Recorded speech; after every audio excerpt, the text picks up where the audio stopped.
புனித கான்ஸ்டாண்டியா 4 நூற்றாண்டு மறைசாட்சி. புனித கான்ஸ்டாண்டியா ரோமையை ஆட்சி செய்த மன்னர் கான்ஸ்டாண்டைனுடைய மகள். இம்மன்னரின் காலத்தில்தான் பி 313ஆம் ஆண்டில் கிறிஸ்தவமறை சட்டபூர்வமாக்கப்பட்டது. கான்ஸ்டாடியாவிற்கு ஏற்பட்ட நோய் தோல் நோய் என்று கருதப்பட்டு தனிமையில் வாழ விடப்பட்டார். ஆயினும் இவர் தந்தை இவரிடம் தன்னுடைய அரசை அச்சுறுத்தும் காட்டுமிராண்டி படைகளை அழித்தொழிக்க அனுப்பட்ட ஜெனரல் காலிசினஸ் ஐ மனம் முடித்து வைப்பதாக உறுதியளித்தார். ஒரு பயங்கர எதிரியை சந்தித்த காலிசினஸ் தான் அவ்வெதிரியை வென்றால் தன் வாழ்வை கடவுளுக்கு அளிப்பதாக உறுதி கொண்டான். அவன் செபம் கேட்கப்பட்டது. கிறிஸ்தவ மறைக்கு திரும்பிய அவன் ரோமை நாட்டிற்கு திரும்பி தன்னுடைய மணப்பெண்ணை கேட்க வந்தான். இதற்கிடையில் புனித ஆஞ்சேசம்மாளிடம் வேண்டி நோயிலிருந்து முற்றிலும் குணம் பெற்ற கான்ஸ்டண்டியா தன் கன்னிமையை இறைவனுக்கு அளிக்க முடிவு செய்தாள். கான்ஸ்டாண்டியா தன்னுடைய வாழ்வை முழுவதையும் அரண்மனையிலேயே கழித்தாள்.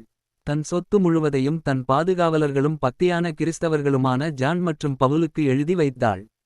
ஒரு கால் நூற்றாண்டு கழிந்த பின் கான்ஸ்டாண்டினாவின் உறவினர் ஜீலியன் என்பவன் பிற தெய்வ வழிபாட்டை புகுத்தினதால் அதன் முதல்படியாக ஜான் மற்றும் பவுலை அவர்களின் கிறிஸ்தவ மறையை எதிர்த்து மறைவாக கொலை செய்தான்.